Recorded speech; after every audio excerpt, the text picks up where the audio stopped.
Trevor Kennedy, welcome to the Hungry Celluloid podcast show. I'm very happy to have you here today as a guest.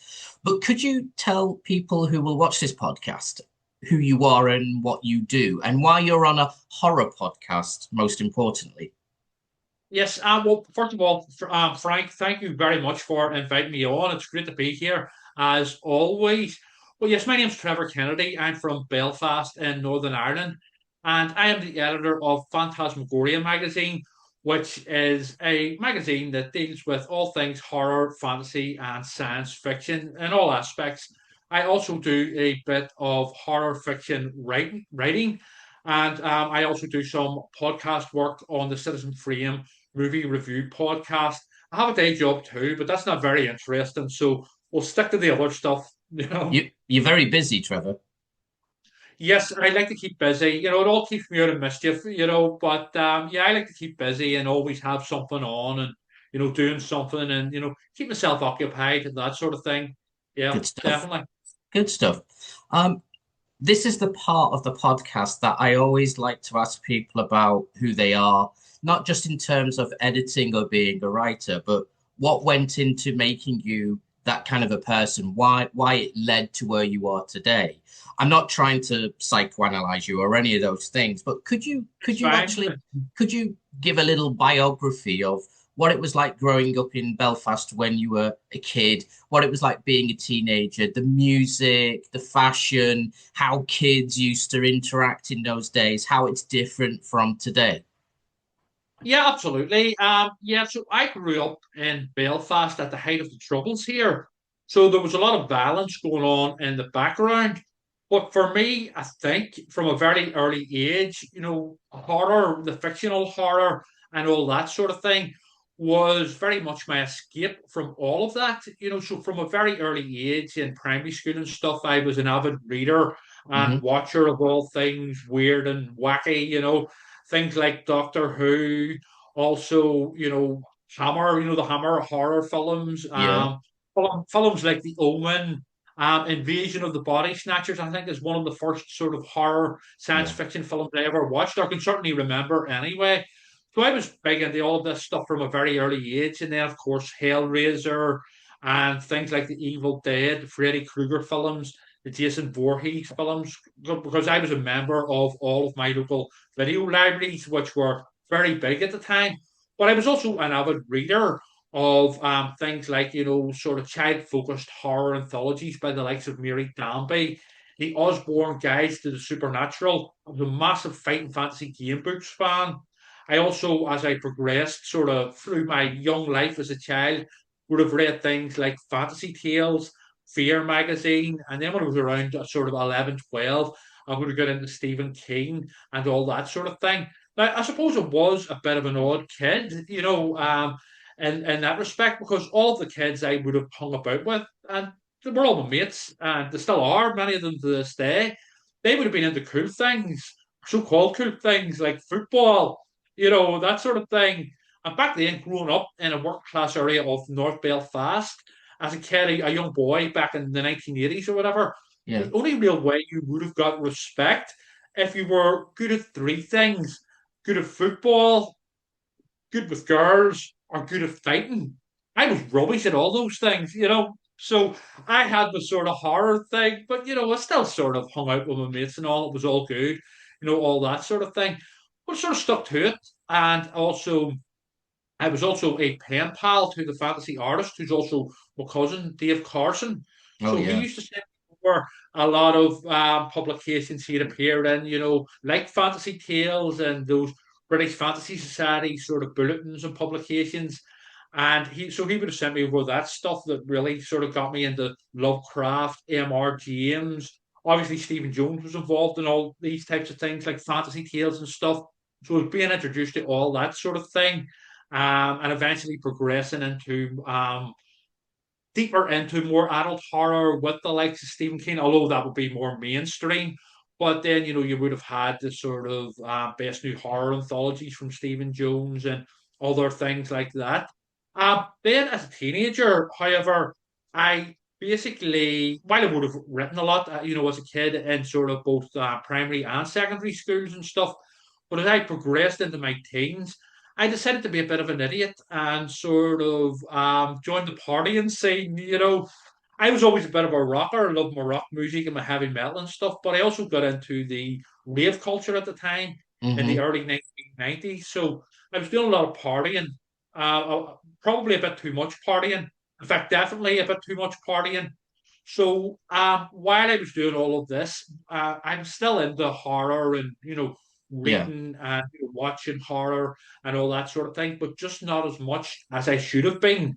So as this progressed into my twenties, I was still dipping my toe in. I was still watching the latest releases or doing a bit of reading as well, but it wasn't quite as deep a dive as it should have been, and certainly was before, and is since I sort of quit all that sort of thing. So I had a bit of a period where those partying years where I wasn't sort of doing as much reading and sort of viewing of horror and science fiction and all the rest as I should have been. But I eventually got back to where I was beforehand as a kid, being a full-on obsessive. I'd like to go back a little bit though. You mentioned, I mean, I remember it, but some of the people who will watch the podcast won't have any idea what it was like. In terms of video shops, Yes. can you actually explain what a video shop was? What did it look like? Was it a franchise video shop? Was it a local corner video shop? What kind of video shop did you often visit? There was two I was a member of. One was a bit more, although privately owned, it was a bit more sort of mainstream. But the other one, the one I would have been in the most, was a smoke-filled den of iniquity with lurid posters and lurid video cassettes and all of the rest. Do you And the remember guy the worked behind name? the counter. Do you remember What? the What's do you that? remember the name? Because they always had like I Yes. remember one like Billy's video Yeah, shop. yeah. It was basically TOR videos or something like that. TOR stands for the area it was in, Turn of the Road, which it's an Turn of the abbreviation road, yeah. for Turn of the road. yeah, yeah, Turn of the Laganine Road, on the Crumlin Road here in Mhm. North Belfast. But so you would have had, and don't get me wrong, I absolutely adored these places, Yeah, and me that was too. part of the attraction, part Yeah. of the pull. You know what I mean? These, lurid posters with zombie hands. I remember zombie flesh eaters vividly. Yeah. The poster for it, and then of course there were the top shelf titles as well. Oh So yeah. it was just all fascinating to me, and I was never out of them. I was a member of them. And some of the video shops as well, they would have kept the posters over for me, once they Yeah. had run done. So in my bedroom as a kid, I would have had Pinhead and Freddy Krueger and all of the rest, and terrified my younger sisters with them. But it was all part of the fun. So it was. I also then back when I was in school, I developed and learned how to pirate my own videos. Because I was such a video obsessive, my parents, probably to get rid of me, because it was, sort of always watching all this sort of crazy stuff on their TV and video. For Christmas one year, they bought me this quite cheap video recorder. So I then, a sort of light bulb went off in my head and I started pirating my own, which is completely illegal. But I think the police here at the time had bigger fish to fry, with everything that was going on. So I was pirating my own videos and ordering them from England and stuff and selling them in school to pupils and teachers alike, and nobody batted an eyelid. In fact, everybody thought it was great. I would have started up horror clubs in school as well. And part of being a member of the horror club Yeah. was you could rent or buy some of my horror books or my, pirated videos and stuff like this. And I would have had membership cards for these horror clubs with, obviously gruesome images and, all of the rest. And I did a bit of writing back then as well. As I was saying, we've written horror stories and stuff, for English class and stuff. And back when I was about 7 or 8, I actually wrote technically my first horror book. Obviously, it was all very sort of juvenile sort of stuff. It was called Ghosts Run Wild, and I got my dad to get it photocopied in work. Obviously, it wasn't real printing, that sort of thing. and it was about this town based in my sort of home area that gets attacked by a whole plethora of vampires and werewolves and zombies. Completely no restraint whatsoever. I did the illustrations myself; they weren't very good, and the title I did myself, and it was all like in blood, ghosts run wild, this sort of thing. But I remember being disappointed when my dad got it photocopied for me because it was in black and white, and I wanted the blood red title, this here. So yeah, instead of being grateful, it was an ungrateful little shit. This is not my vision. Dare you? Um, so you were a VHS dealer at school. Yeah, yeah, which is a bit like drug dealing, only with the shows. Yeah, I'm not as damaging, or maybe it is, or maybe it was. Yeah. Yeah, yes, essentially to teachers and also obviously my schoolmates as well. I would have had lists that I would have brought in, and it wasn't just horror. I remember my French teacher at the time getting me to get him copies of The Rise and Fall, or The Fall and Rise of Reginald Perrin, Oh, and cool. all this. Yeah, but also there would have been, I don't know if you remember, I was a paper boy as well, Yeah, a me too. newspaper delivery boy. Yeah, and whenever we're delivering the Sunday newspapers, they used to have the supplemental magazines, Yeah, and in I the back of remember. them there used to be these video clubs where you could order so many titles for like a Yeah. tenner. And I would have joined these video clubs as well, even though I was under 18 and I shouldn't have. I lied about my age, basically, as was the sort of fashion at the time for so many things. Um, so I would have I just had like basically shelves and shelves of videos, and I would have taped films off TV, and it was around this age as well. I got big into the Twilight Zone. Oh, Now, I first fantastic. happened upon the Twilight Zone through the 80s rebooted version, the one that Harlan Ellison and stuff used to write for. Yeah. But Mm, then I discovered that Channel 4 were showing late night repeats of the original yeah. classic black and white episodes, and I completely fell in love. And, this was very much my real education, all this video, Twilight Zone stuff, video nasties, all this reading that I was doing. And I just loved it. It was my life, and I lived and breathed it. I would be into school the next day after sitting up to 2 o'clock in the morning watching a repeat of the Twilight Zone, I was the and same. yeah, speaking so overly enthusiastic about it. You know what I mean? I couldn't care less about Maz or science or whatever, anything like Yeah. that. I wanted to talk Twilight Zone and horror or Hammer horror and all this sort of thing. Yeah, I mean, I loved it. I've got a question for you here because you just reminded me of something. Is it true that you used to advertise in the back of Fear magazine? I had a classified ad once in Fear magazine. I would have been about 13 or 14. And in the years of my primary school, I was a fighting fantasy game book obsessive. But whenever got a little bit older and got into more adult horror in a sort of very highbrow way, I decided that all that fighting fantasy stuff, that's a bit childish. So I decided to flog my fighting fantasy game book collection, which I regret to this day, and I've Oh sort of yeah. always regretted in my 20s. But nobody bought them anyway. So what I ended up doing was giving them to a church sale in the area. And I've always regretted that, since I got a bit older and Yeah. became more of an adult and stuff. But yes, I had a classified ad that everyone ignored at the back of Fear magazine. So that at the back of the day. So when you were advertising in the back of, because this makes me laugh, because how old are you? I would have been about 12 or 13 or something like that. Yeah. Oh Yeah. wow. Okay. So if Yeah. I look in the back of the Fear magazine classifieds, you'll be there somewhere.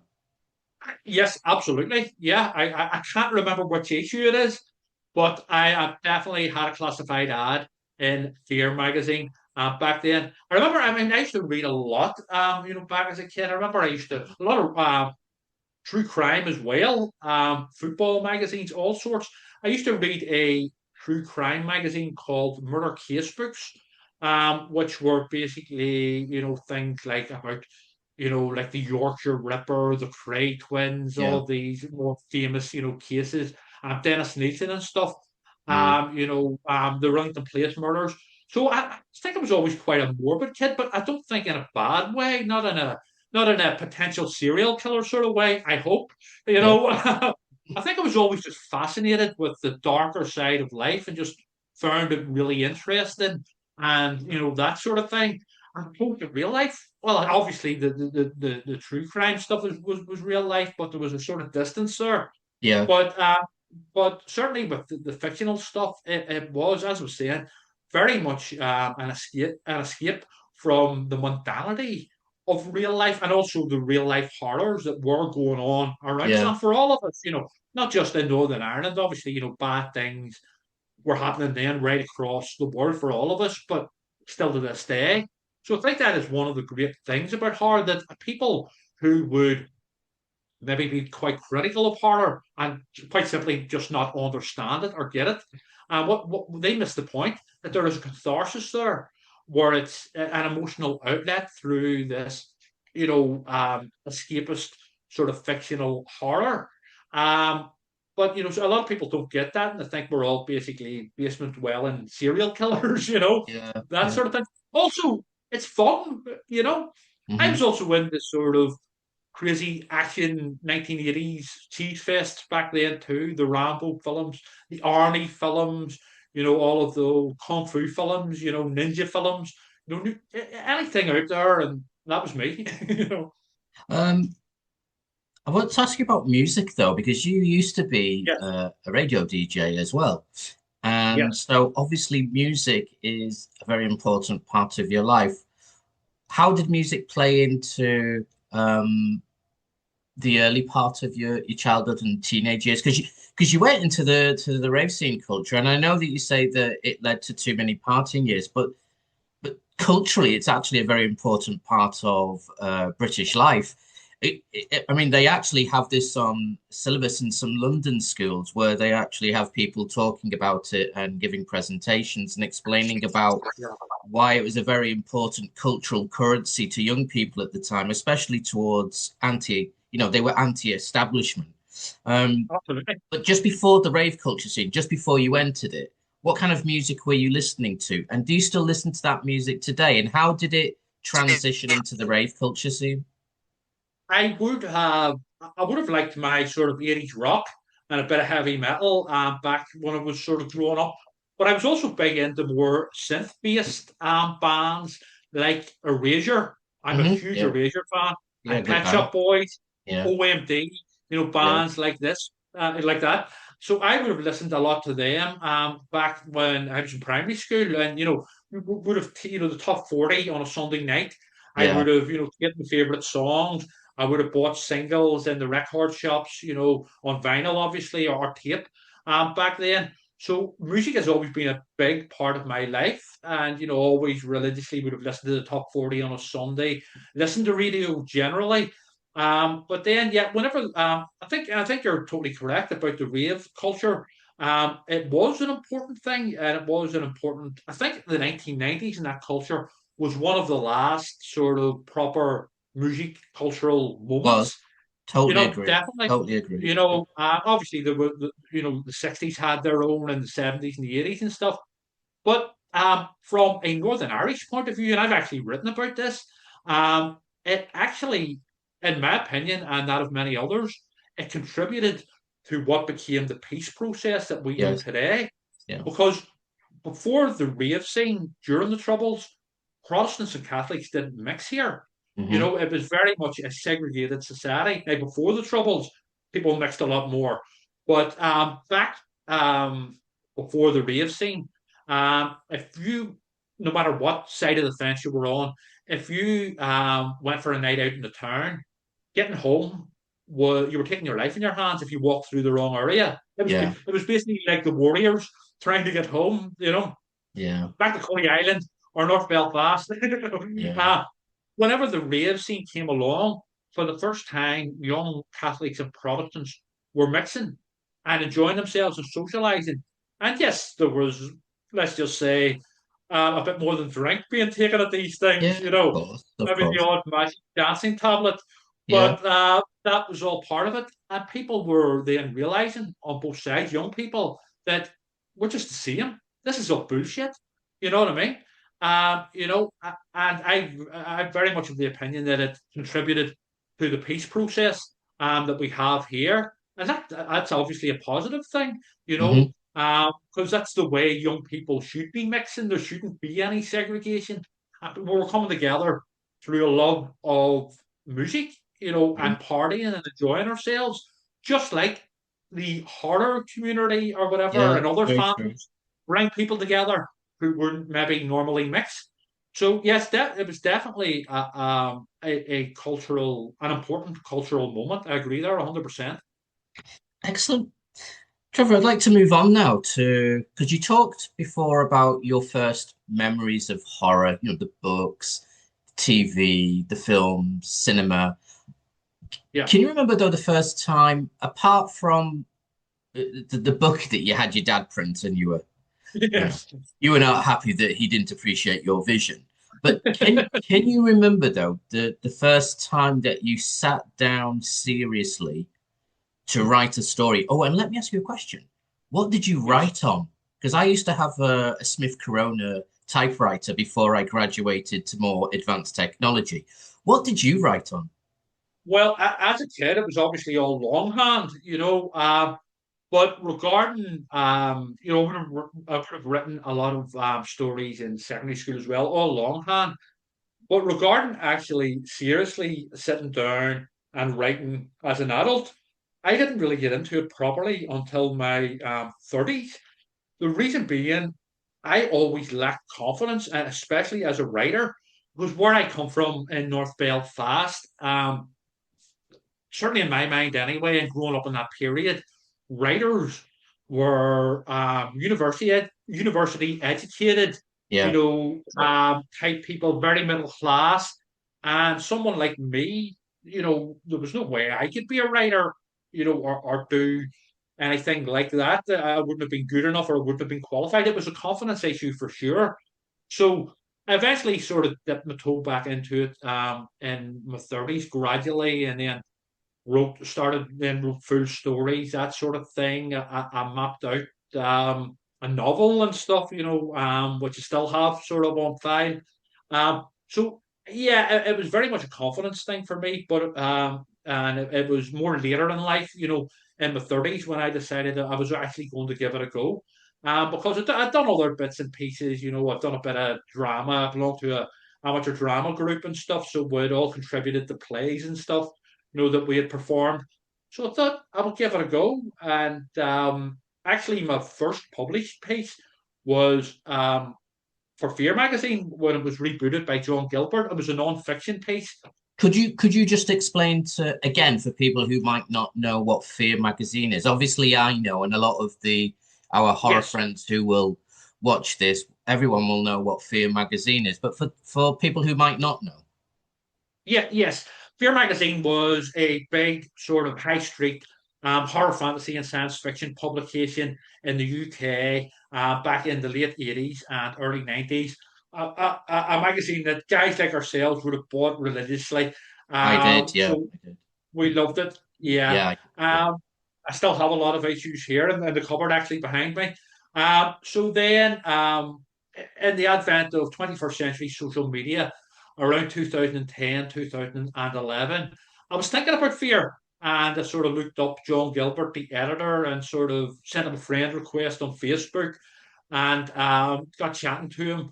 And then John sent me a random private message one day saying that he was bringing back Fear magazine and would I like to contribute to it? Now, I would say beforehand, I had been writing book and film reviews and just posting them on Facebook just for my own sort of enjoyment type thing. yeah, Um, so maybe John saw those and or whatever, I don't know. But he invited me to contribute, and I was like blown away over the moon. I'd never had anything published before, but this was a magazine that I was, big yeah. into as a Wow. kid, and so I was delighted over the moon and very grateful. And I then that was my first printed piece, published piece, a non-fiction piece, actually about Doctor Who, and it was like a sort of review type piece. That was in 2011. So then I was sort of then writing a bit of fiction, some stories and stuff, and getting them sort of accepted in the independent markets in America and here. And in 2015, which 11 years ago, I published my first collection. I self-published it through Amazon. I sent it out to a few publishers and stuff, who that basically they rejected it, which is fair enough. That's the way these things go. So because I was very impatient and was sort of fussing to get my collection out, I went with Amazon self-publishing, Yeah. and it was in terms of the interior design and all of the rest, it was an absolute fucking mess. Yeah. But it was a stepping stone, you know.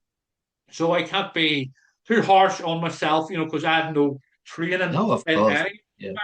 Yeah, I was just delighted to get my book out there, and I had it out there on sale and all that sort of thing, and yeah, I just sort of progressed from there just over the years, and then in 2017, the rebooted sort of Fear magazine. John let me know that it was going to be folded, and obviously I was very disappointed.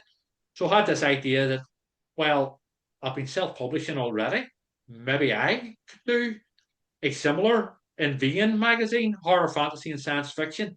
Um, but and then self-publish it through Amazon, and that's where Phantasmagoria was born.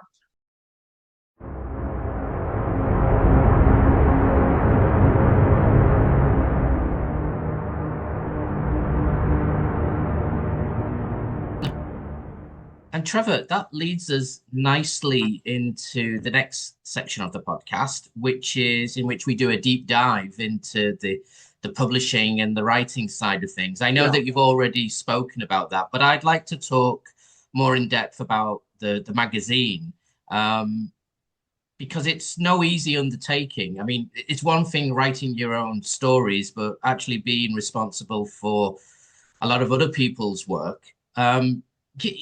Can you give us some sort of insight as to how you go about actually creating a magazine, and what kind of work goes into it, please? Yeah, it's a lot of work. Yeah, I imagine. As we've grown over the years, we were in the first few issues, we were very fanzine, and technically we still are a fanzine. Although I like to think we've maybe reached the standard of maybe semi-prosy now, I have to say. But so back when we first started out, we were, it was very much a learning experience for me, and it always will be and still is, that sort of thing. Because quite frankly, I did not know what I was doing, and I was completely untrained as an editor, and still am. But I think gradually we've got there issue by issue, and I know I've certainly learned something with each issue, and when you look back at the early issues to the standard we're at now, it makes me very proud, and you can see definitely 100% see a progression there. I would say as well, a shout out to Stephen Jones, who came on board around issue 8, and very much whipped me into shape. And I'm very, very grateful for it, and sort of, pointed out, things that I was doing wrong, which were pretty obvious looking back. Yeah, yeah. So I'm very, very grateful for all of Stephen's help with this. And we'll do, the special edition series and now the Alchemy Press books of the dead. So yeah, for a particular But could I issue, can I just interrupt? Sorry.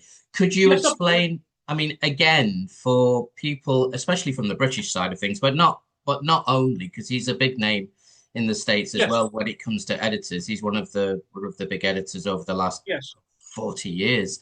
But could you give a bit of background as to who he is and what he's done, and a little bit of yes. a bio for him?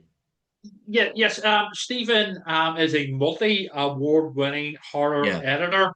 He's also worked within film and stuff like that. He was the unit publicist on the first three Hellraiser films and also Wow. Nightbreed and other things. But he would be more well known for his books essentially and anthologies and other books that he's written as well. Stephen started off in fantasy tales. He's very much been at the core of the British sort of horror fantasy movement over the last 50 years Yeah, or so. yes. Yeah. So he would have done multiple, I think it's close to 200 books, including many Wow. anthologies. Yeah. Most recently, new writings in horror and supernatural, following on from David A. Sutton's original anthologies back in the 70s of best new horror fantasy tales, as I mentioned, back in the 70s and 80s. So, yes, it's quite an impressive CV to say the least, you know. So I was obviously delighted, you know. But how did, because you must have been a little bit nervous about approaching him. As you said, you started off on your own. You've got this idea, you've got seven Yes, issues under your belt. But how do you go about approaching someone like that and asking them to be involved? Because like I say, he's a big name, he's a big deal. yeah, it was more of a sort of thing where it happened organically, where we got chatting on Facebook about Hellraiser. Hmm. And I just said, just casually about Hellraiser, that sort of thing. So I then asked Stephen if he'd be interested in an interview.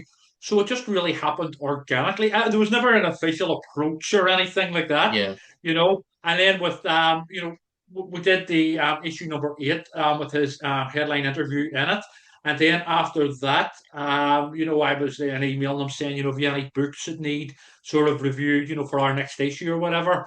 So yeah. it was just very much an organic thing where it just happened sort of over time, and then we started up the special edition series, which have proved to be quite popular with the readers. So yeah, I'll be doing those with Stephen, and we're now on our 10th with an 11th one in the works. So and many more.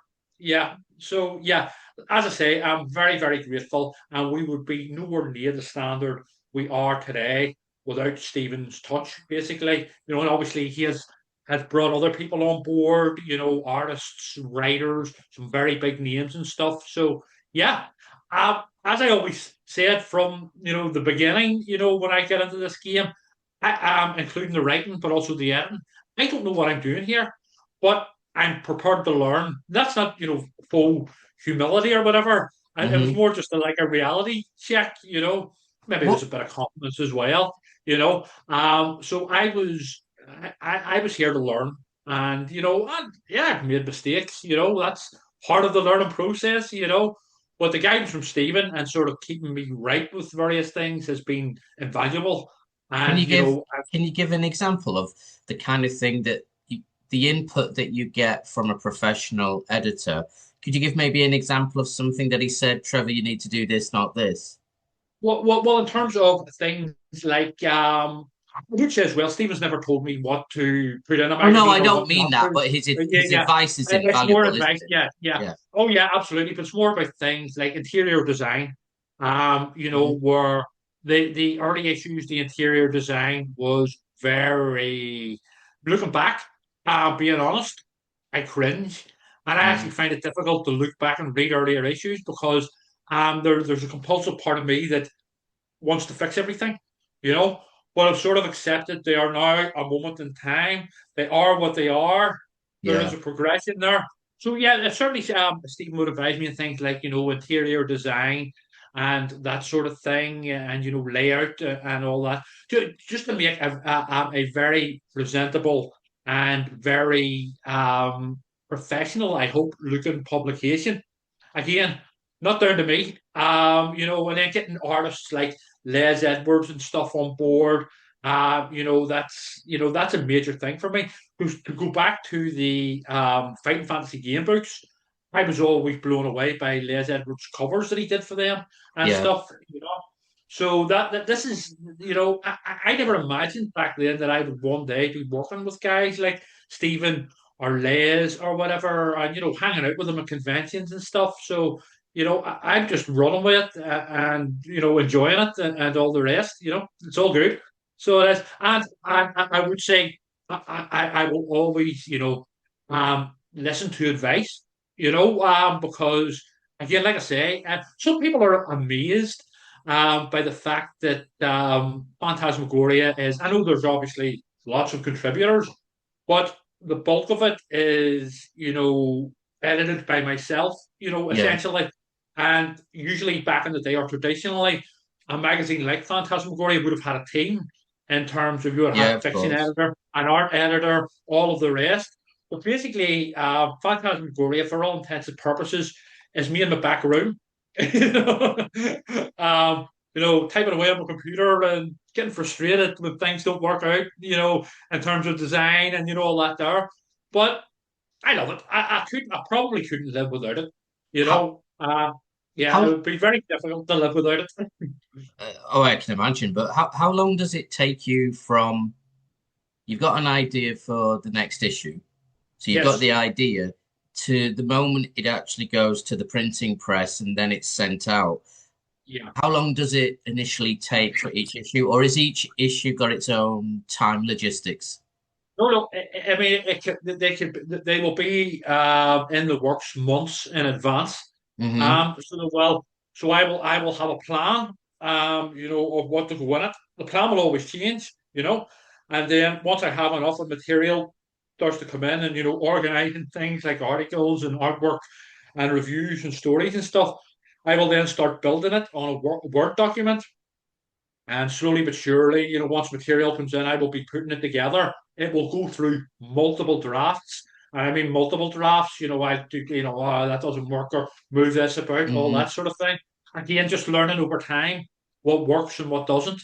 And yeah, eventually we'll get there to the final, the finished publication, which I'll then sort of upload onto Amazon, and then it'll be good to go. But like I say, it is a process months in advance, especially with the specials, because there's a lot more sorting out to do, and it's about being organised and being planned, or sort of Hmm. being planning, that sort of thing. And you know what? I love all that. So I do. You Yeah, know, I know, I know. Yeah. yeah, I don't know, I've often said before, I've never been diagnosed with anything like autism or whatever, neurodiversity or whatever, but I don't know. So who am I to say? I'm not a fan of self-diagnosis in general anyway. But let's just say I love things like lists Yeah. and, that sort of thing, and I have my little obsessions and all. I don't know. I'm certainly no expert, and I wouldn't claim to be. But I just enjoy the whole process and, redrafting and redrafting and things looking better than the previous draft and eventually getting there. Then there's the big reward at the end of it when you can actually hold it in your hands and say, yeah, this is pretty cool. I like this. Yeah. How do you deal with because you've got people who contribute on a regular basis, whether that's reviews or fiction, but how do you deal with newcomers, people who might not have much experience in writing, but they've fancied submitting Yeah. something to you? And, it's part of what you do that sometimes you're Yes. going to accept and sometimes you're going to reject. How difficult is it for you? Maybe it's not. Obviously someone's got some passion about I mean, we Yes. all have passion about doing it, but they're very new to it, so they're quite Yes. excited by it. How do you deal with telling somebody that not this time, unfortunately? I can struggle with that a lot, I'll be honest. I basically, I'm not looking to hurt anyone or hurt their Yeah. feelings, that sort of thing. So that is a tough one. So I think the way around it is to be supportive, and just say, well, do it in a sort of polite way, because at the end of the day, I'm no expert. Who Hmm. am I to tell someone that their work's not good enough or whatever? But yeah, so there are ways of sort of going about these things where, you can sort of be some constructive criticism. Yeah. That's what it's all about. Absolutely. But certainly in terms of Phantasmagoria, you know, there can only be a certain amount you can put in. You can't just put everything in, or else it'll be a mess and overblown and overkill. And some of them have been a little bit too big, and overkill. I'm not talking about in terms of quality, in terms of Yeah. too much material. And from a reader's point of view, that can be an assault on the senses. Where do you even start here with this yellow pages here? Yeah. Size publication.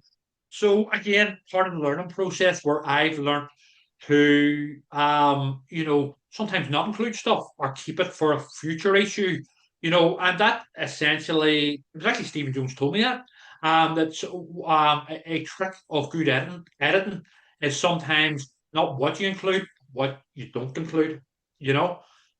So it's and then someone can send you something where you think, well, I like this and I like aspects of it or whatever. Well, can we maybe sort of change it a bit, or whatever, that type of thing. But I do struggle with sending out rejection emails. That is, I can be too soft. I Yeah. know that. I've always struggled with that all my life. Not even to do with phantasmagoria. Um, I don't know. Maybe there's some psychoanalytical thing there, where I know how it feels to, um, feel a bit shit about yourself, and I don't want other people to feel that. I don't know, but I would say I'm better than it. I'm sorry, I'm better at it than I was maybe before. But yes, it is a skill. You know what I mean? That you have I, to I, develop. I would say this that as somebody who's submitted, well, I wouldn't know how many times I've submitted since I Yeah. was about 18 years old, but the people I actually remembered when they rejected were those who were, I mean, I was very young, so they obviously knew I was very young just from the tone of my, Yes. what would have been a letter at the time, not an email. And Yeah. I always remember John Gilbert of Fear magazine um, Yes. was so constructively positive. He even said, "Oh, I'll put this story to one side. I don't think it was going to get anywhere," and rightly so. And the magazine folded, and no, nothing ever happened anyway. But I just remember being as excited by the fact he'd even replied to me. That's Um, the way to do it. Yeah. it was That's just the way to do it. it was such a an incredible feeling to just for someone to react to Yeah. you could be a potential contributor. And I remember there's a similar conversation with David Pringle, who used to be the editor of Interzone. He was very similar. Yeah. So I don't think there's anything wrong in the friendly approach because Yeah. I've also had responses from people that were incredibly rude. I remember Joel Lane on the Ramsey Campbell message board once saying, "Let's let's have a look at the worst responses we've ever had from Yeah. publishers." And Joe Lane was a master writer, and the fact that he even got Yeah. rejections, but that he got rude rejections was just kind of like eye-opening to me, and that it's not something that just happens to you, whether you're young and you're not very good. It happens to seasoned veterans. But I do think Yeah. there's something to be said about being polite to people, and yet you can't really allow yourself to be too soft, or the quality of the publication will drop. But I do think it's not a bad thing to be nice. So I don't think your approach is wrong. And as far as quantity goes, though, that's one of the thumbs up you get from a lot of people about the Yes, magazines. I noticed that. Yeah. For Yeah. example, Kaylee Dobbs, she mentioned in one of her podcasts when she first got her hands on the magazine, and she talked about, wow, there's just so much in here. And Yeah. I remember when I first started speaking to you and the magazine came out, and I can't remember which issue it was, but I remember posting on Facebook about this was a love letter to the genre because it really reminded me, and I'm not much of a sentimentalist, but I remember that's the kind of thing I wanted to read when I was younger. And we didn't really have many of our own on the British scene at the time when I started to come of age in the horror genre. I'm Yeah. sure people like Ramsey Campbell and Stephen Jones remember a different era when there were plenty of magazines, but I wasn't around when that was happening. So when I first saw your magazine and I saw all the fiction and the reviews in it and the interviews in it, um, for me, it is a love letter to the genre. So I think you do yourself a disservice saying about, oh, I don't want it to be too big because I think it's real value for money, to be honest. Yeah. Yeah, and thank you, Frank. And you just to go back on what you were saying about it being a love letter to the genre. That was always our intention from the very first issue. Yeah, So it's easy to absolutely, see though. It's easy. You can see that in each issue. yeah, yeah. Regarding the amount of content in it, yeah, I remember Kelly saying that. Then I was really sort of happy with that comment, Bar, because you said, it's all quality. From a practical point of view, with the self-publishing through Amazon, I can actually put a lot more in than say a traditionally published Yeah. magazine where it's going to a printer. There's printing costs and Yes. things like that. So they are obviously limited much more in what they can put into a magazine, and you have to take into account ads and stuff. So say a professional high street magazine wouldn't be able to get away with putting as much content in True. as I Yeah. would be. So from a practical point of view, there's a lot I can get away with in terms of putting more stuff in. However, with us now doing color interiors, there now has to be a limit, essentially, because the printing costs with Amazon have shot up. So to make it even worth our while and without charging readers at some sort of extortionate price, basically there has to be a certain limit. But at the same time, it's still well over 200 pages. Each issue, Yeah. over 250. So people are getting their money's worth, I hope. And that comment by Kelly saying that that it's all quality, there's no filler. That was very much, that meant a lot to me, and I Yeah. was delighted with that comment. So it I've got was. I've got two more questions about the magazine Yeah. before I actually want to ask you about your own writing. Um, do you have your three favorite? I know they're all your babies, but could you possibly pick three issues that you personally are most proud of, and maybe one or two examples of people you were extremely happy and proud to have in the issues? Three, yeah. I mean, like you said, they're all my babies. Yeah. So yeah, I would say definitely the Hellraiser special. I Oh, mean, they are all labors of love, but this is I think our highest quality labor of love. From a personal point of view. So definitely the Hellraiser who special. who is Uh, in the? I'm asking this question. I mean, I've got that copy, but yeah. I'm thinking about people watching the podcast who don't have that copy. Who's in that issue? Can you tell me something about the Hellraiser issue? Oh, there's basically all of the sort of big hitters, as part of the Hellraiser family. There's material in there from Clive Barker. There is also Pete Atkins, Yeah. Stephen Jones, who I mentioned, the cast. People like Doug Bradley, the Cenobites like Nick Vince, Barbie Wilde, Simon Bamford, Jeff Portas, the makeup guy. So that is a deep dive into Hellraiser with all aspects covered, right across the board, which I'm very happy with. Les Edwards, Michael Marshall Smith, people like that. I'm very, very, out of all the publications I've done on a personal level, that's probably my favorite. Um, Regarding another two issues of the magazine, the Ramsey Campbell special. Oh, I've yeah. yeah, I think that worked out very well. So it did, and obviously you had some really big names attached to that. Yeah. Including Stephen King and Clive Barker. Yeah. That wasn't for me. It was for Ramsey. The whole issue's for Yeah, of Ramsey. course. Yeah. But even to have that quality of contributor to it, just really sort of was a massive thing for me personally. Um, a third one, our most recent issue, um, which has just been released, I'm very happy with. That contains interviews with Joe Hill. Yeah. There's R.C. Matheson, Richard Christian Matheson, Great writer. Peter Stroud, David A. Yeah. Sutton, Eric LaRocca, Dave Jeffrey, Lee Murray, Dave Yeah. McCain, Maria Reagan, Paul Kane. Please forgive me if I've missed anyone. But yeah, so I'm Sounds like very we're at the happy. Oscars, Trev. Exactly. I'd like to thank everyone. I'd like to thank his family. I actually have a copy of it, but I've given it to my mom, so I can't do a bit of shameless promotion for it. Yeah, because my mom is actually the secret contributor to all of the issues. Yeah. She helps out and has always been very supportive, right from the very start. So yeah, always whenever I get first copy through, I always give it to my mom. So I don't have a copy here. But yeah, I'm very happy with the most recent issue.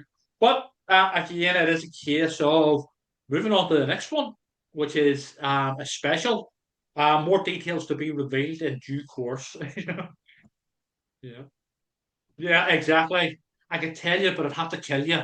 You know, Just a in true podcast. horror fashion. It's just a podcast, Trevor. There we go. Yeah. I'd like to ask you about your own writing now. I mean, Yes. you've spoken a lot about other people, but I'd like to talk about your collection. Can you Yes. tell? Can you? Yep, you've got a copy there. Let's have a look. I've got a copy. Yeah. Bad Dreams and Reflections. Yes. Yes. That's a collection that came out a couple of years ago from Dark Owl Publishing in the US. Yes. Andrea there published that. And yeah, I mean, it's just a collection of my sort of short stories, some with Lovecraftian type themes, some a bit more comedic, some a bit darker. So Hmm. a lot of my fiction would range from the dark and very dark and bleak and heavy to the comedic. So there's quite a few, sort of comedy type horror stories in But there there's as well. variety in there. Yes. Yeah, I hope so anyway. Um, yeah, so yeah, that's my most recent collection, and my fiction. Sorry to interrupt again, but do you have personal favorites from the collection that when you look at it, you go, all right, because you know, Yeah, writers, when they look back at the last thing that they do, it's always yeah, the thing that they're working on that they're going to tell everyone, actually, yeah, this is the best thing I'm doing at the yeah. moment. But when you look back at that, when you look back at the book, are the favorites in there for you that you? There's a story in there called "So the Story Goes," Hmm. which is about this girl and this guy who are very different, who go out on a date, and there's a killer in the area.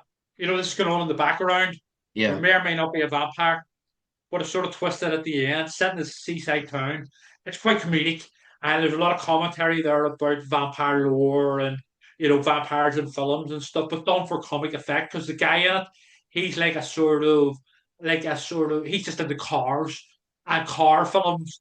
Where this goth girl he's out on a date with, he knows our vampires and our vampire lore, so there's that clash there, and it's a fun pulpy type old school horror story, with a bit of comedy in there, and I hope a very good twist at the end. So that's probably my favorite. I think, although I do write that sometimes the heavy bleak stuff, which for me anyway works on a different level. I Hmm. think ultimately my go-to would be the more comedic sort of stuff. My fiction was described one time, and I think it was meant in a sneering way as pulp fiction, but I took it as the biggest compliment, Yeah. because that is my intention to make it fun. There's also a story, a comedy story in there called Lightning in a Bottle about an alcoholic waking up after a bender. It's a comedy story, waking up after a bender and a genie appearing from his cider bottle and granting him three wishes. So it's a bit out there, but it's another comedy story, where it's tongue in cheek. So I think maybe the sort of love of sort of comedy horror when done right. Evil Dead's, for example, Yeah. will sort of shine through in those types of stories, which will probably be my sort of favorite of my own. But then you can do the serious stuff too, Hmm. and make sort of more layered commentaries on more real world sort of things. But for pure entertainment's sake, I'm more of a sort of a comedy horror guy, I think, anyway. Yeah. What kind of a writer are you? And I ask this everyone, and I ask that question Yeah. Oh, yeah. Yeah. a I lot. would. But are you a pantser? Are you a planner? Do you have a word count? Are you a kind of depends on the day? How disciplined are you compared to how disciplined you are to being an editor? It's well, first of all, in terms of discipline, I struggle to find time to write fiction now. Just with Phantasmagoria Yeah, and all I'm the not other. surprised, really. Yeah, Yeah, but in terms, I do have files and files of story ideas, yeah, unfinished stories, and all the rest. So if I'm wanting to write a story or whatever, I just dip into that sort of ideas bank and sort of work on it. So in a way, I would be a planner in that respect. But a lot of the times, the story will go in a different direction, or I'll think of something while I'm writing it, and say, "Oh yeah, we'll go here," like the story I just mentioned. So the yeah. story goes. it has a twist ending, but the original twist ending was different. And it was as I was writing it, I thought of this other twist ending, which I hope is better. So these things, while I have a general plan and outline for them, I will basically they'll chop and change as I go along, that sort of thing.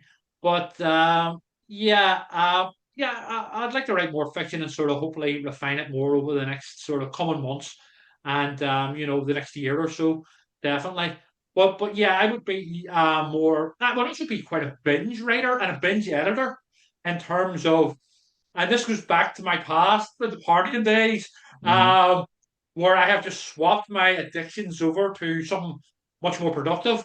But I would maybe, if I was writing a story, I could write a story from scratch in one day. I mean, obviously, I would have to go back and edit it, but Yeah, it of would be course. just a case of I would be, or editing a magazine. I have to force myself to go and eat or go to the toilet or whatever. So I basically, a lot of the times, I mean, I don't do it now because of my day job and stuff, but in the past, I would have regularly pulled all-nighters and just, I can't step away from it. It has to be done. Then, all this here sort of thing. And I was basically losing weight. I'm quite skinny anyway, and I was Mm. basically surviving on Coca-Cola and cigarettes, you know. Which is it's not the right way to do anything, you know.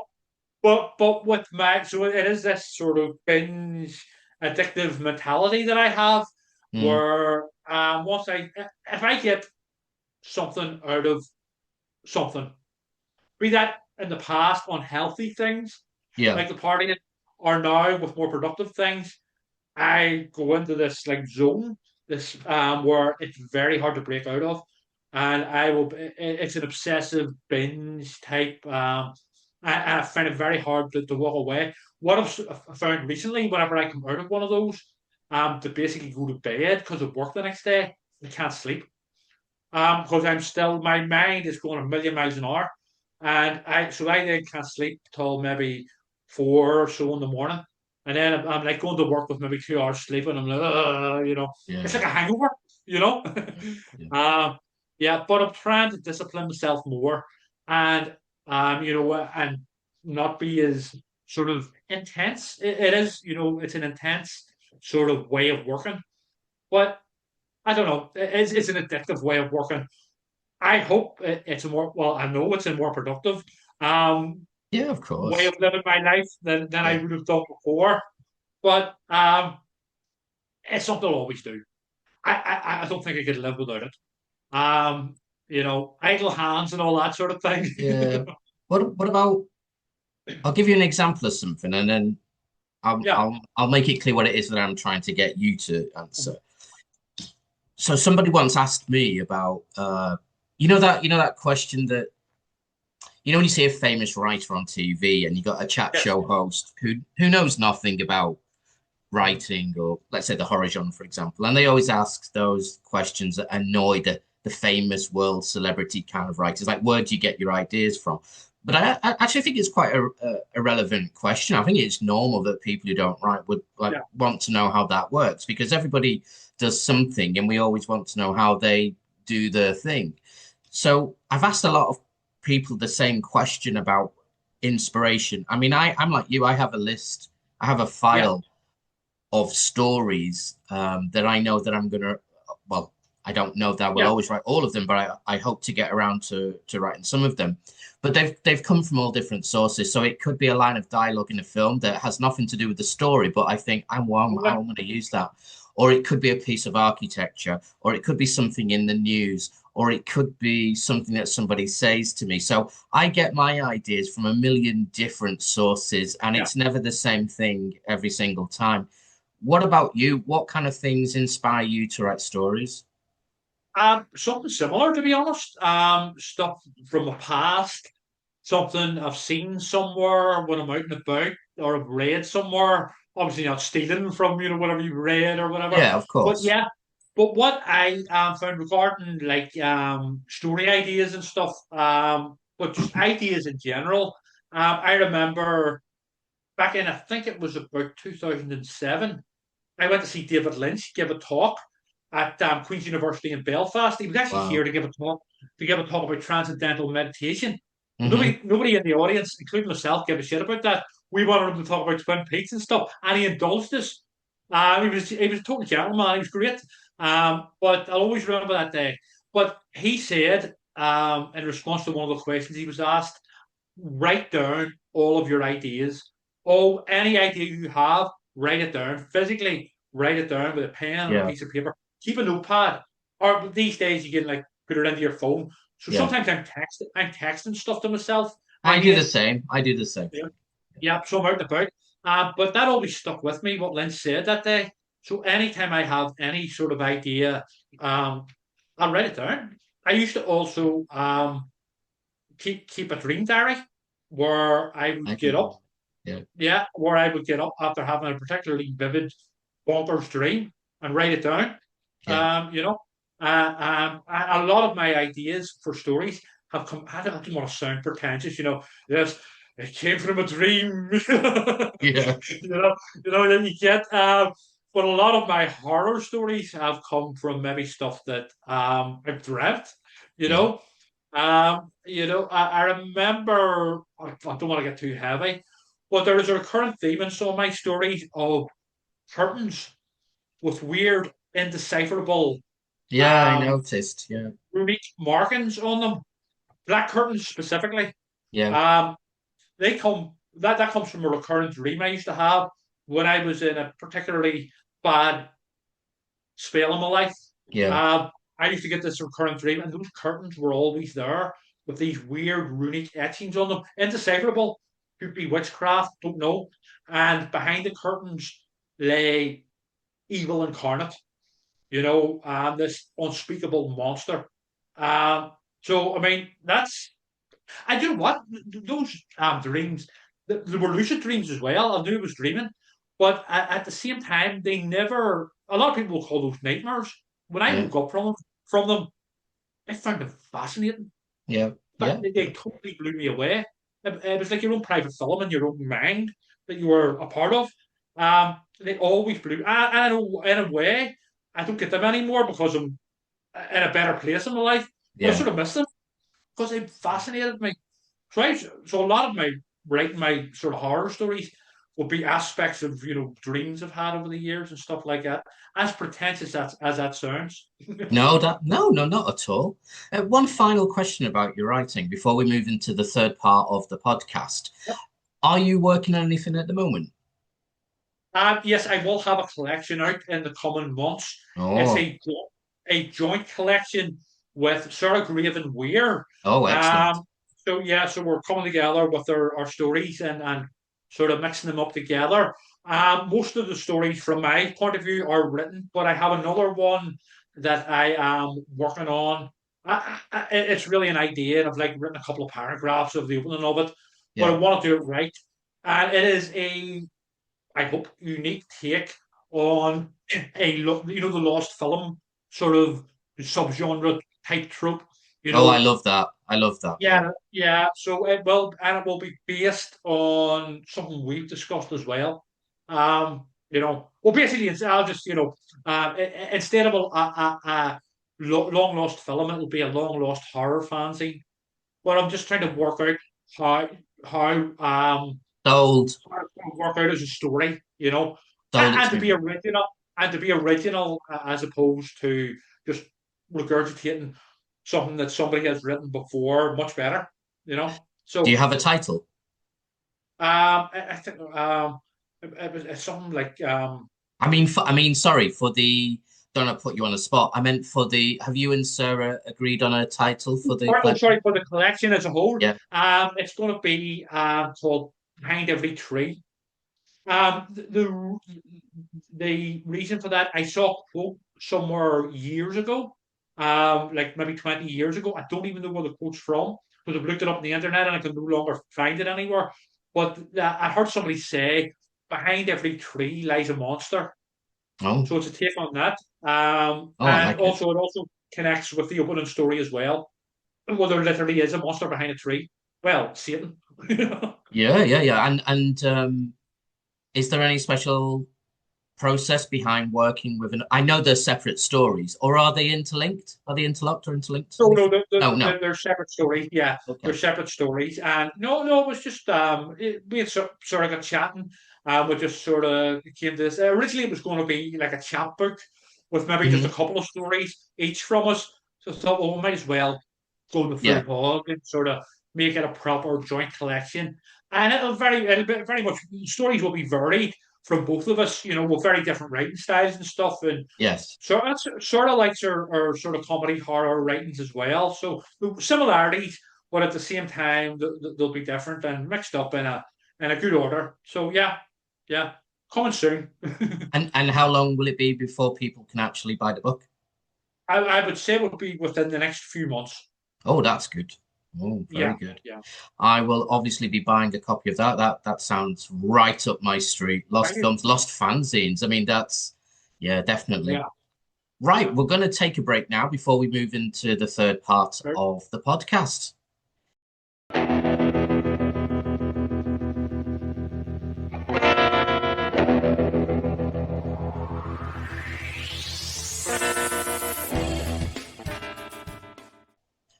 Trevor, we're into the final and third part of the podcast, and this is the part where I ask someone to tell me about one book, one film, and one TV or streaming show that they probably read again or have on repeat. And what would those be, and where would you like to start? Okay. In terms of books, one of the best novels I've read over the last few years is Ramsey Campbell's Failstones, Oh, yes. which, yes, which I think we spoke about it on the previous podcast with Ben. You know, that was certainly one of my favorites from the last few years. Also, um, in terms of more recent sort of reads, I hope I'm pronouncing this correctly.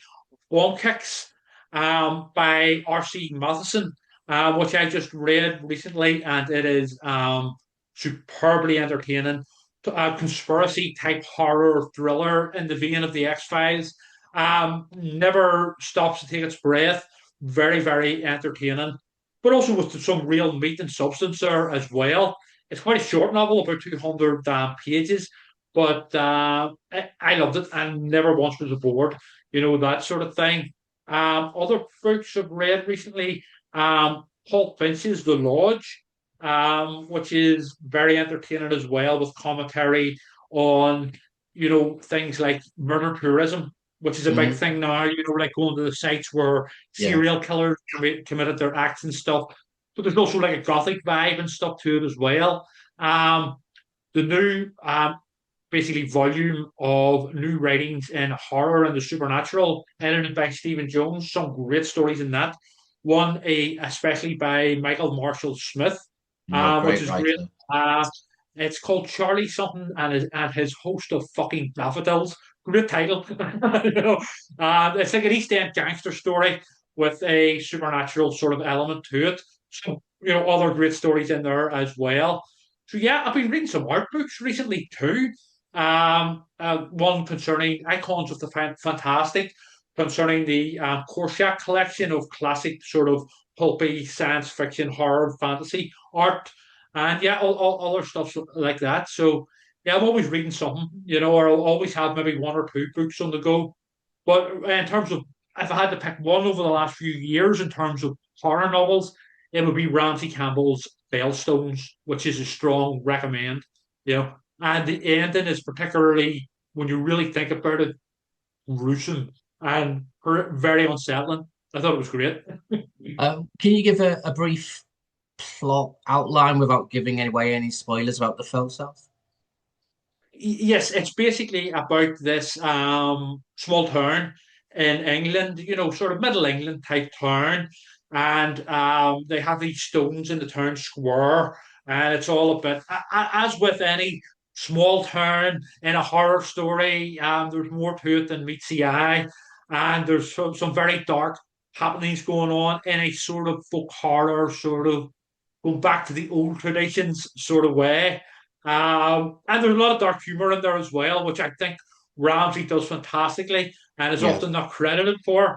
You know, he's great with these types of awkward family dynamics and stuff like that, you know. But it would certainly be one of my favorites in terms of horror novels from the last few years, and a strong recommend. You know, there's something sinister going on in the town of Failstones, named after these stones in the square. Yeah, It's been yeah, getting, I mean, all of his books usually get rave reviews. But yes, I've noticed that this is being getting even bigger reviews, especially in the horror community. oh What do yeah. you think it is that makes this book stand out even more than most of his other books? Yeah, although Ramsey is well known for the so-called quiet horror, this one's a bit more. It's from a personal point of view, I do love a good story about a sort of weird town and sinister happenings going on. I must admit, it's quite dark.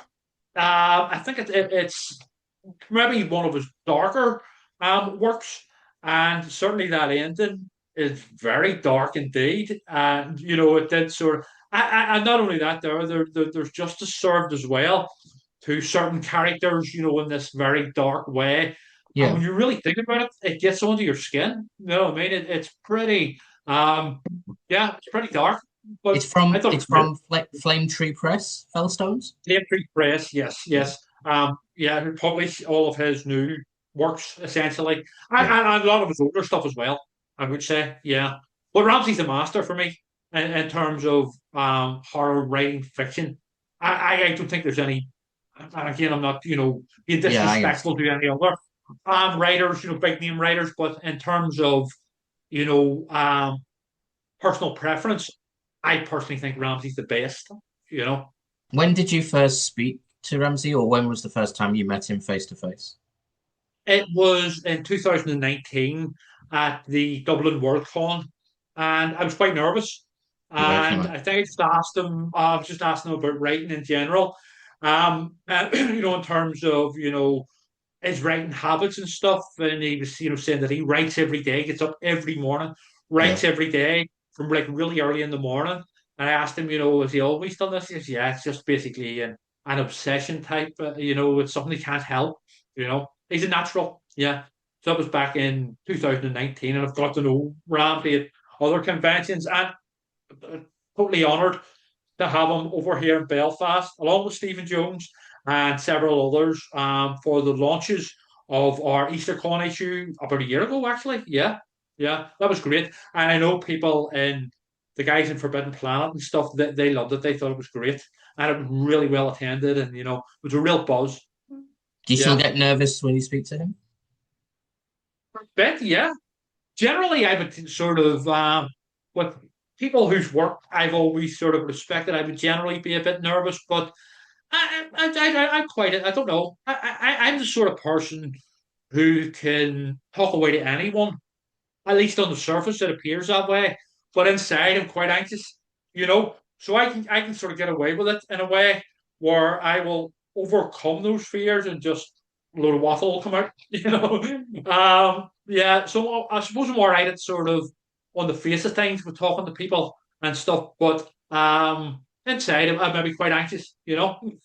I always think of when you meet someone who you admire and respect that it's got an unfortunate comparison with if you bumped into an old school teacher who you may not like in any way whatsoever, but you automatically revert to a position of thinking carefully about what you say. So then you're not even naturally 100%. yourself all the time I, because I, you're I, worried about how yeah. you come across. Yeah, I a few years ago, I met up for coffee with an old school teacher, Hmm. and subconsciously, I realized afterwards that I had reverted back to when I was in school. I was watching not to swear in front of him and stuff. Yeah, It's like with the teacher, and it was like I'm like an adult in my 40s. I can say what I yeah. want. Tell me where to go if I want. So I was like, but I didn't even properly realize it until afterwards.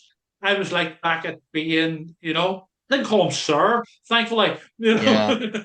Yeah, but there was definitely that element of that there, 100%. I met Ramsey when I was 18 years old at a book signing in a Yeah, legendary bookshop called Chapter One on London Road in the heart of yeah, Liverpool. And I've been reading his work for a long time, and a friend of mine Yeah. happened to note this is in the days before the internet, so I can't remember where he saw the notice that said that Ramsey would be signing copies of ancient images which had just been released, and he said, so Ramsey Campbell's going to be in this bookshop, and it was our bookshop. We went there every weekend, and Yeah. I said, oh, it's going to be amazing. But on the day, the absolute my nerves were wrecked, and I remember there was a long line of people waiting to have the book signed. And my friend has no fear about these situations, but for him there wasn't anything in it anyway because he knew who Ramsey was, but Yeah. he didn't need his book signing, and he wasn't going to ask him any questions. And I'd already thought of the questions I was going to ask, and I walked into the bookshop, and I was in the line. But at one point, I jumped out of the line and buried my face in a bunch of Twilight Zone magazines, Yeah. um, because I was shaking, and Yeah. my friend said, "Are you going to get back in the line?" I'm like, "Leave me alone, get out of my face." And I got in the line eventually, and I got there and shook his hand. It was like literally meeting another worldly being for me. Yeah. This was the guy who everything that he did, I just thought was Mhm. perfect, and I still think that to this day. And Yeah. he started speaking to me, and he must have seen I was really nervous, and he was asking me questions, and I remember even the questions I was asking him and what stories. And he asked, I've told this story too many times, and he said to the manager of the shop, can you get me another chair, please? I didn't know what was going on. And the guy gave him the chair, and he put the chair behind the table, and he said, Francis, then, would you like to sit down with me? Because I've got other books to sign, but we can have a Yeah. it was like I'd had an That's out of that. body experience with God. Not Yeah. that I believed in God. And I think that's a testament to the stories that you hear from literally thousands of other people who've met Ramsey over the years, which is about his. This guy is he is a master of what he does. I mean, he literally Well, is, in my opinion, and arguably he is the greatest living horror writer, yeah. and he's up there with, in my opinion, he's better than the people we often talk about. I think he's at the Yeah. pinnacle. But Oh, for I a agree. Yeah. 18-year-old who was already writing and had these aspirations, later, when I think back to that, you can see how much he's done, not in terms of just his writing, but in how much he's really tried to help people and just make them feel at ease.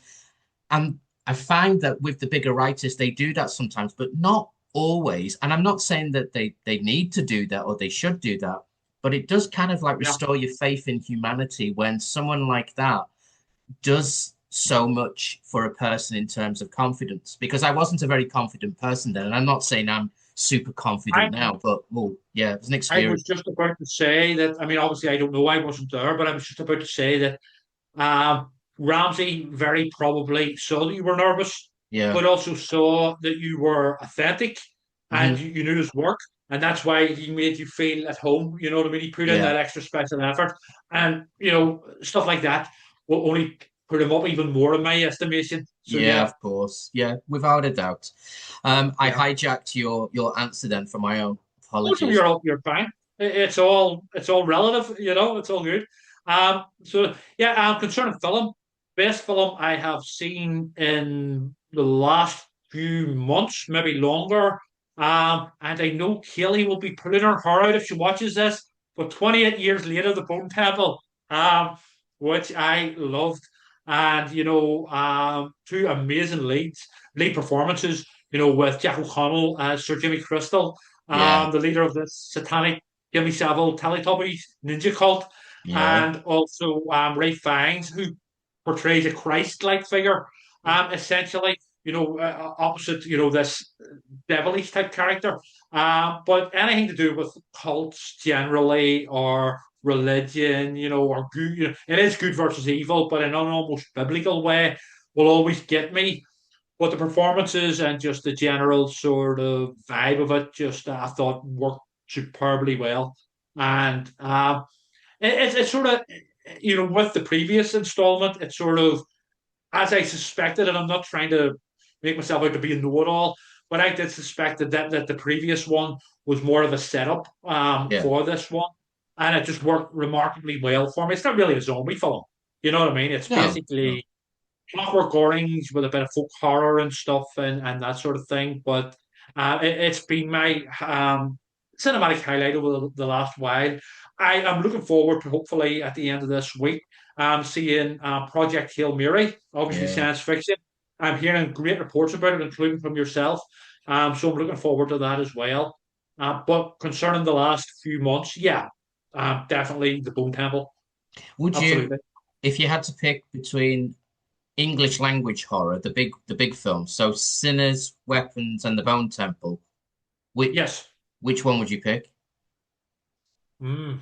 Um, I hate it when people ask me that question as well because yeah, I wouldn't pick any yeah, over the other, but I'm going to yeah. ask you anyway. This could change on a daily basis, or on Yeah, an hourly basis. But for now, I'll go with weapons, because yeah, it worked for me, and they all work for me. All three of them work for me in several levels. But weapons, I think, just edges it. For now, that could change tomorrow. You yeah. I know, think I would.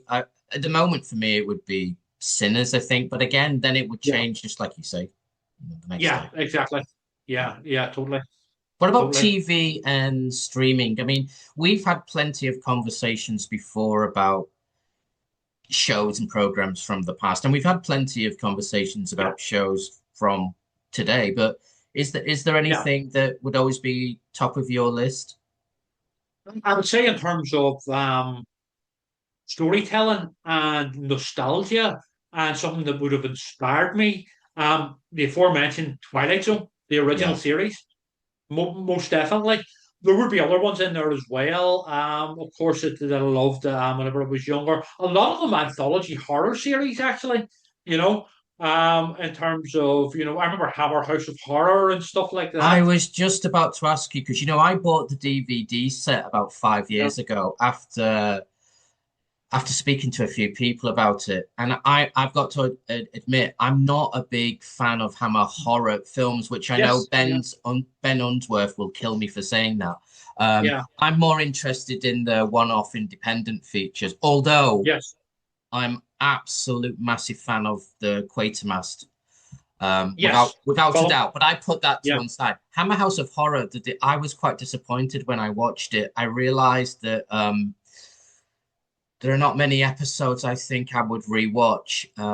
I did like the Diana yeah, Dawes werewolf one. That I think maybe yes, because I watched that when I was a kid. I remember watching that one as a kid, and it still did the same thing for me as an adult. But yeah, generally speaking, I don't know. Maybe it was the times, maybe because I don't have very good memories of that period, and yeah, seeing some of yeah, the characters or how they behaved kind of gave me, I don't know, not a good feeling about the past. That's yeah. no detriment to the writers, and I'm certainly not Yes. going to talk about censoring the past and making things more Yes. palatable. Yes. Of course. But Yeah. I thought it had dated badly. Whereas if I look at Hammer's Quatermass and the Pier, Mhm. it never dates. That film is Yeah. still a work of art.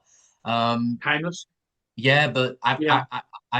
Hammer. How do you view Hammer House of Horror now? I want to revisit it because I haven't seen it since I was very young.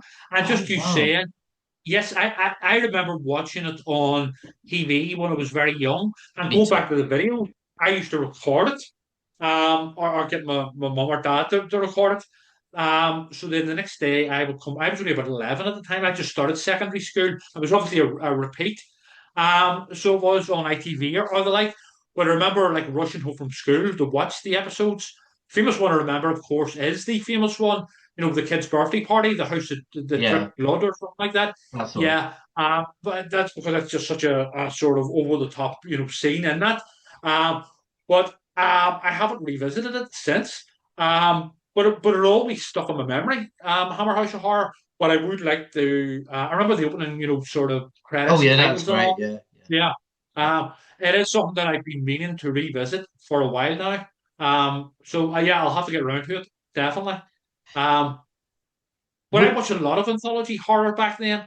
There would have been even more obscure ones, like Freddy's Nightmares, yeah. which was a spin-off from Nightmare on Elm Street. I revisited some of them recently, and yeah. There was also a Friday the 13th anthology Yeah, I series, remember. I never but, watched it but, though. but, but Jason wasn't in it. Yeah, Yeah, and other ones, obviously the Outer Limits, the 1990s version of the Outer yeah. Limits and stuff. Which was good, Yeah, which I thought was good. yeah, Yeah, yeah, I really liked it. So that at the time, definitely. So there was a lot of those sort of anthology type programs, Tales of the Unexpected, Alfred Hitchcock Presents. You know what I mean? Hedgehog. Yeah, There's so many of them. Then more episodic. I was a huge X Files fan back in the 1990s. It always will be. You know. yeah. Me Just to too. go back, to go full circle, there is a new version of it I coming know. Yeah, yeah, from Ryan Coogler.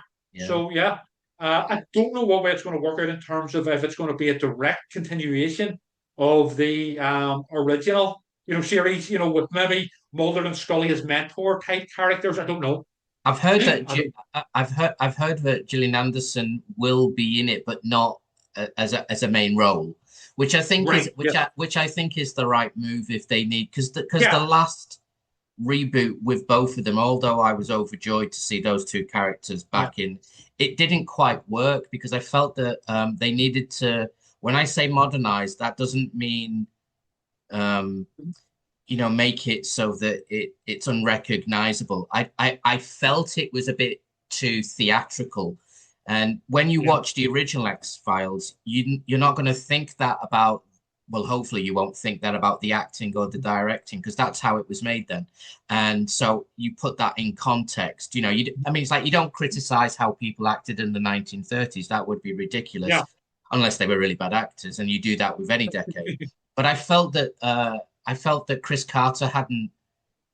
Well, obviously he did think about it. Millions and millions of dollars are pumped into these things, but you think about someone like Ryan Coogler, who is an exceptional director. Um, I'm quite excited about this idea of him getting his hands on it and doing something with it, even if Yeah. he's just the showrunner and he just directs the pilot episode. So I'm excited about it. I'd certainly give it a chance and keep it up in mind. You know, uh, we'll see what happens. But yeah, if they do bring Anderson back, I think that is the right way to sort of usher in, because like the more recent updated series of the X Files that we had, there wasn't, it didn't quite recapture that magic. I think it I needed found an edge. I think this is the yes, problem when you yes, revitalize these old programs. You need an edge because you've got to move with the times. it was almost like remaking the 90s, and Yeah, it didn't yeah, quite pull it off. Well, we'll see what happens with the Coogler version, and I'll keep it in mind anyway, and I will watch it, yeah, definitely. I'm a big X Files fan, always have been since it started. When I started watching it, I loved it. Back then, back in the day, that whole conspiracy, yeah, and I've always had a sort of bit of an interest in all that, very well, big interest in all that Fortean type side of the genre, and mysteries and sort of Bigfoot and and alien conspiracies. And I don't know if you remember a TV series back in the late 1990s on Channel 4 called 14 Times, with the Reverend Lionel Fanthorpe Well, I as remember the 14 Times magazine.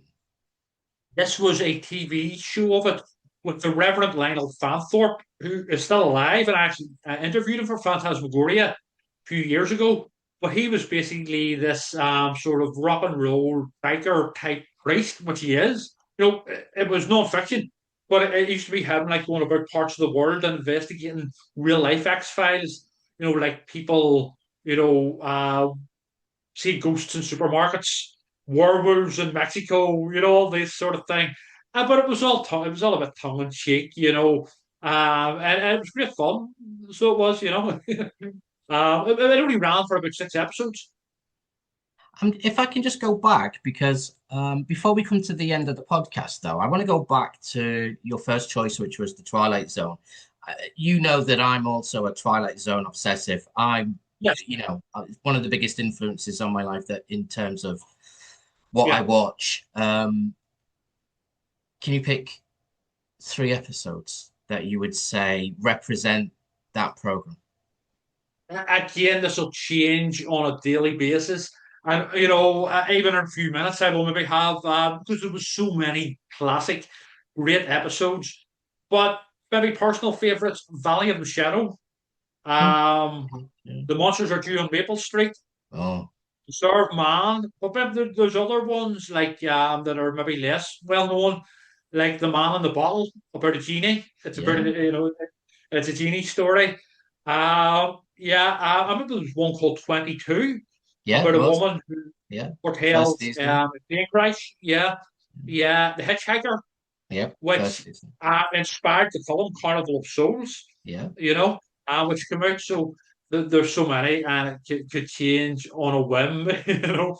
What's that one about there's an alien invasion, and all these people are congregated in a diner, and they're trying to, will the real Martian please Martian, stand up? please stand up. Yeah. Yes, It's yes, that and the monsters that do on Maple Street and Mirror Image yeah, are three of the episodes that I'm not joking when I say I've probably watched them over 100 times each. I probably really yeah. have watched them over a Oh yeah. hundred times each. I remember when I first saw the Monsters Are Due on Maple Street, though. Apart from what the episode's about, I remember watching that episode for the first time. And when you've got all the kids playing in the street and dads are washing the cars and mums are making Americana. lemonade. Yeah, when you look at it now, you know what I mean? You think, oh God, the gender dynamics are terrible. But I just remember looking at it at this kind of like oasis of fun and happiness. And I remember Idealism. thinking, yeah, I remember thinking, oh, I wish it was like that here, in England. I used to. I had this. See, as a kid, watching stuff like this, and even films like Stand by Me and stuff. I Yeah, had this exactly. weird. I had this weird nostalgia for an America of the past that I wanted to live in. That probably didn't even exist in the Yeah, first of place, course. anyway, Yeah, of because course. it's romanticized nonsense Yeah, on the screen. yeah, So I had this weird nostalgia for like 1950s, 1960s America, Americana that I wanted to live in because of the way it was presented on the yeah, screen in these TV shows. But obviously, when you get a bit older, you realize that Rod Sterling was actually making completely different commentary here. You yeah. know, about the idealistic, idealistic neighborhood, and all this here, and how I mean, they that's what see. happens in the stories, though, doesn't it? It shatters that Yes, whole. But exactly. as a kid, you also pick up on that as well. Maybe not as much as you would as an adult. Yeah, I think that's why King resonated so much with people, not yeah, just in America but all over the world. Which is yeah, that he will present what people get sentimental about, and then he'll flip it and show you the dark side and say, "Guys, it wasn't any better. In exactly. Like many my ways, it own. was much worse." Exactly. Like my own great granny used to say, she used to scoff at people talking about the good old days. She used to go, Yeah, "What, the good old days? Here were bloody tough times." yeah, Going to, back in those days, they were going to work in freezing cold January mornings in their bare feet. My own granny, not even, to work in a mill, yeah, maybe 14 hours a day, for pittance. So, there's definitely a danger of looking back with rose tinted glasses, and that's what Keane and Sterling were doing, basically. yeah. You know, yeah. There's no such a thing as the good old days. Definitely No, there's not. not. There's not. Not for most people. There's not. No, you're right. That's Yeah, true. I yeah, totally agree. yeah. And I think that the danger is as well. We can all become sort of have certain elements of nostalgia to us looking back. I know I would with the 80s and stuff, but you have to remember maybe things weren't that good. Maybe it wasn't just sort of video shops and Yeah, all of the rest that you would see in Stranger Things, that sort of thing. It sort of skips over maybe the more harsher side of life back then for all of us. very true. I think that's why I gave up on Stranger Things. The whole. I think it was done to death to the point that I'm like, Yeah. It was. I get why, young adult stuff, and I get that there was a massive market for it and stuff. yeah, But well, number one, I found the kids really annoying in it, and as they got, especially as they got older and became teenagers. yeah, But number two, the 80s nostalgia overkill. It was like beating over the head with a hammer. yeah, It's like yeah, even things like the design of the clothing and stuff it just was. It's the 80s, and you're like, yeah, we fucking get it. yeah, yeah. But it's not really aimed So at us as well, though, is it? That I mean, yeah, we look at it now with a different eye. Just like we looked at the Monsters of Joe and Maple 100%. Street in exactly the same way. Yeah, 100%. It is kids. Well, I say kids, young people now. who weren't even born in the 80s, looking back on the 80s Yeah. with nostalgia, just like we did Yeah, with exactly. Stand By Me or whatever, you know? Exactly. We're almost at the end of the episode, Trevor. So I would like to ask you, can you tell people where they can buy your books, where they can buy the magazine? Yes, absolutely. All of my work is basically available right across the world from Amazon. Hmm. For Phantasmagoria, we're also available worldwide to order from the Phantasmagoria website and Excellent. also in stores like Forbidden Planet International Belfast, if you're local. Also at conventions that I'm at, obviously I'll be selling stuff there, you know, issues and books and stuff. Yeah. So Fantastic. Trevor, thank you very much for a fantastic thank you, Frank. conversation. It has been illuminating, and I mean that with sincerity. I know people use that word illuminating sometimes too Oh, much, but yeah, I actually do. This is why I have the podcast. I want to speak to authors and editors and people in the horror genre. yeah. Um, it was a really great experience. So thank you very much for Pleasure, contributing your Frank. time, Frank, thank taking you. Thank you very much, Trevor. Have a wonderful day. And that's the end of the episode. And